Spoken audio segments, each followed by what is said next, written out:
வணக்கம். இது நியூஸ் 18 தமிழ்நாடு 10 மணி செய்தி தொகுப்பிற்கு உங்களை வரவேற்பது நான் பாலவேல் சக்கரவர்த்தி. இன்றைய நாளின் முக்கிய நிகழ்வுகளை நேரலையில் வழங்குவதற்காக களத்திலிருந்து செய்தியாளர்கள் இணைந்திருக்கிறார்கள். குறிப்பாக பாஜக தேர்தல் அறிக்கை தயாரிப்பு குழுவின் ஆலோசனை கூட்டம் டெல்லியில் நடைபெறுவது குறித்து செய்தியாளர் சுசித்ரா, வடசென்னை தேர்தல் பரப்புரை குறித்து செய்தியாளர் ரகுவரன், தென்சென்னை பிரச்சார களத்திலிருந்து செய்தியாளர் வேல்முருகன், மாநில மனித உரிமைகள் ஆணையத்தின் உத்தரவிற்கு எதிராக அதிமுக முன்னாள் அமைச்சர் ஜெயக்குமார் தொடர்ந்த வழக்கு குறித்து செய்தியாளர் மதன், வரலாறு காணாத கடல் சீற்றத்தால் அரிச்சல் முனை பகுதிக்கு சுற்றுலா பயணிகள் செல்ல தடை விதிக்கப்பட்டுள்ளது குறித்து செய்தியாளர் வீரகுமரன் ஆகியோர் தகவல்களை தர காத்திருக்கிறார்கள். இவர்களுடன் பேசுவதற்கு முன்பாக முதலில் இந்த நேரத்திற்கான தலைப்புச் செய்திகளை பார்க்கலாம்.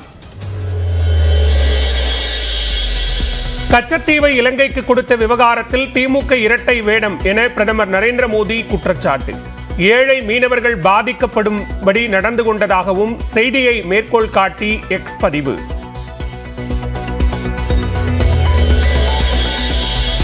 கச்சத்தீவை விட்டுக் கொடுத்த விவகாரத்தில் காங்கிரசும் திமுகவும் பொறுப்பின்றி நடந்து கொண்டன. வெளியுறவுத்துறை அமைச்சர் ஜெய்சங்கர் குற்றச்சாட்டு.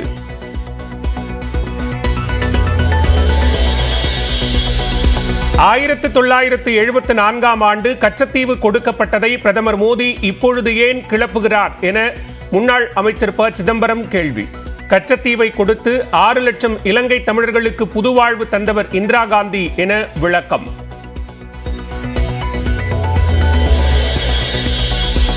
பத்து ஆண்டுகளாக கச்சத்தீவை மோடி மீட்காதது ஏன் என செல்வ பெருந்தகை கேள்வி. கச்சத்தீவு விவகாரத்தில் வரலாறு தெரியாமல் பாஜக பேசி வருவதாக டி.கே.எஸ். இளங்கோவன் விமர்சனம்.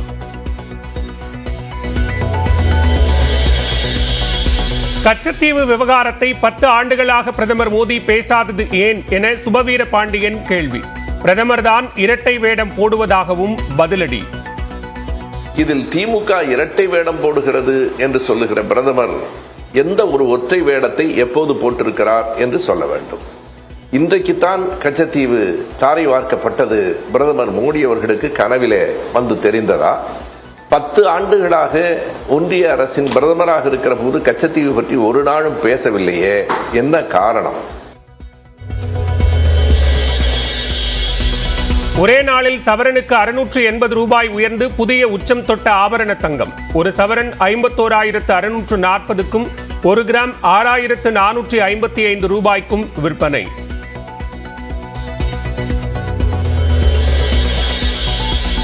பரனூர், ஆத்தூர் உள்ளிட்ட 7 சுங்கச்சாவடிகளில் கட்டண உயர்வு நிறுத்தி வைப்பு. கடும் எதிர்ப்பு கிளம்பிய நிலையில் கட்டண உயர்வை நிறுத்தி வைத்த மத்திய அரசு.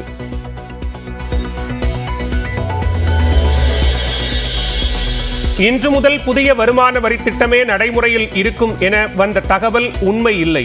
மத்திய நிதியமைச்சர் விளக்கம்.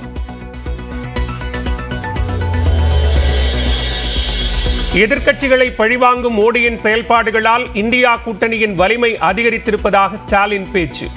ஆட்சி அதிகாரம் என்பது இருமுனை கத்தி என்பதை மறந்துவிட வேண்டாம் என்றும் பிரதமருக்கு எச்சரிக்கை. எதிர்க்கட்சிகள் மேல் ஏவி விட்டிருக்கக்கூடிய பாஜகவிற்கு நான் சொல்லிக்கொள்ள விரும்புவது, இது 2 பக்கமும் கூரான முனைகள் கொண்ட கத்தி என்பதை மறக்க வேண்டாம்னு எச்சரிக்கிறேன்.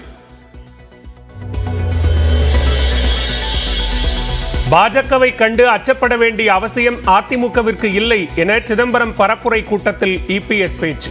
தமிழ்நாட்டுக்கு எதிரான திட்டங்களை பாஜக கொண்டு வந்தால் முறியடிப்போம் என்றும் திட்டவட்டம். தமிழகத்திற்கு பாதிக்கக்கூடிய எந்த திட்டமும் மத்தியில் இருக்கின்ற பாரதிய ஜனதா ஆட்சி கொண்டு வந்தால் கடுமையாக எதிர்ப்போம், முறியடிப்போம். தனுஷ்கோடி அரிச்சல் முனை பகுதிக்கு செல்ல சுற்றுலா பயணிகளுக்கு தடை. வழக்கத்தை விட கடல் பல மடங்கு சீற்றத்துடன் காணப்படுவதால் மாவட்ட ஆட்சியர் உத்தரவு.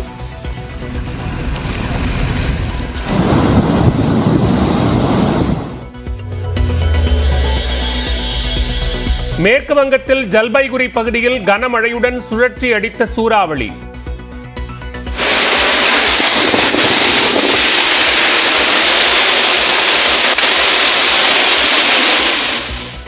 ஐந்து பேர் உயிரிழந்த நிலையில் பாதிப்புகளை நேரில் ஆய்வு செய்கிறார் முதலமைச்சர் மம்தா பானர்ஜி.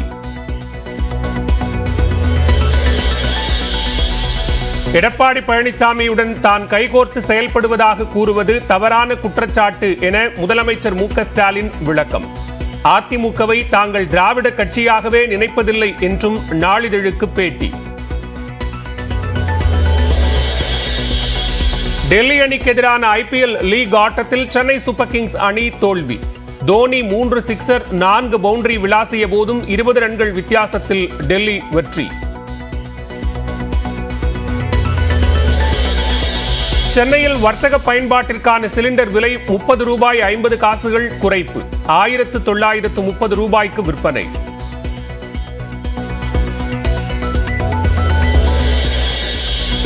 கன்னியாகுமரி மாவட்டத்தில் சீற்றமாக காணப்பட்ட கடல்.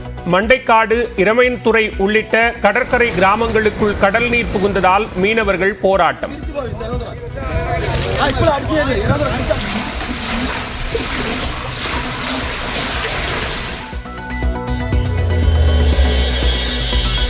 கோவை மாவட்டம் அன்னூர் அருகே காட்டன் மில்லில் தீ விபத்து. கோடிக்கணக்கான ரூபாய் மதிப்பிலான இயந்திரங்கள், பருத்தி மூட்டைகள் எரிந்து நாசம்.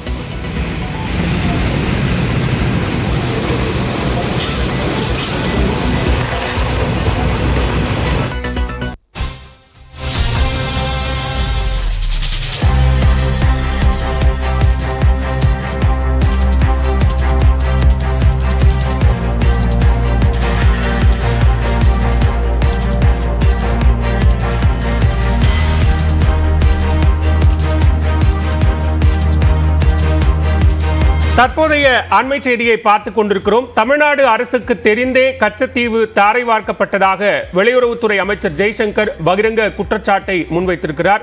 இத்தொடர்பான கூடுதல் விவரங்களோடு இணைகிறார் எமது டெல்லி செய்தியாளர் சுசித்ரா. சுசித்ரா, அமைச்சர் ஜெய்சங்கரனுடைய செய்தியாளர் சந்திப்பில் கச்சத்தீவு விவகாரம் குறித்த பல்வேறு தகவல்களை கூறியிருக்கிறார். விவரங்களை பதிவு செய்யலாம்.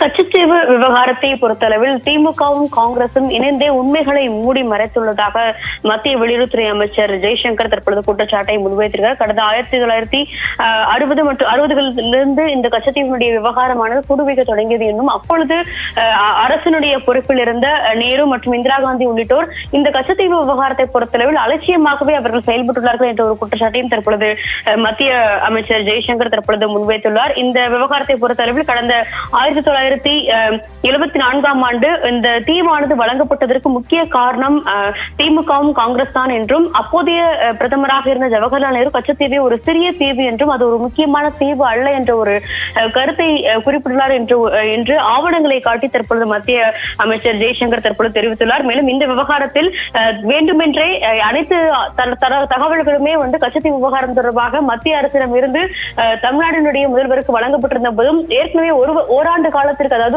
கச்சத்தீவுடைய உடன்படிக்கை நடைபெறுவதற்கு முன்னதாகவே அவர்களுக்கான விவரங்களானது வழங்கப்பட்டுள்ளது.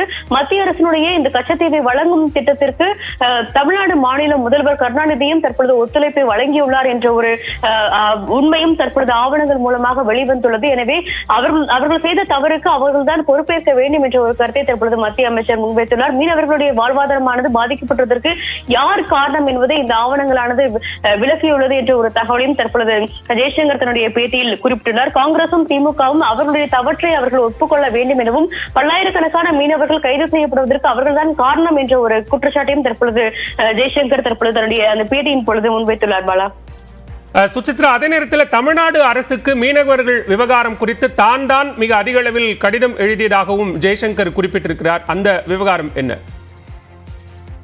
நிச்சயமாக தமிழ்நாடு முதல்வர் மு க ஸ்டாலினுக்கு 21 முறை மீனவர்களுடைய சுசித்ரா, தொடர்ந்து இணைப்பில் இருங்க, பேசலாம். நம்மோடு தொலைபேசி வாயிலாக இணைந்திருக்கிறார் தமிழ்நாடு காங்கிரஸ் கமிட்டியின் தலைவர் திரு செல்வ பெருந்தகை அவர்கள். சார் வணக்கம். வெளியுறவுத்துறை அமைச்சர் ஜெய்சங்கர் டெல்லியில செய்தியாளர்கள் சந்திப்புல தமிழ்நாடு அரசுக்கு தெரிந்துதான்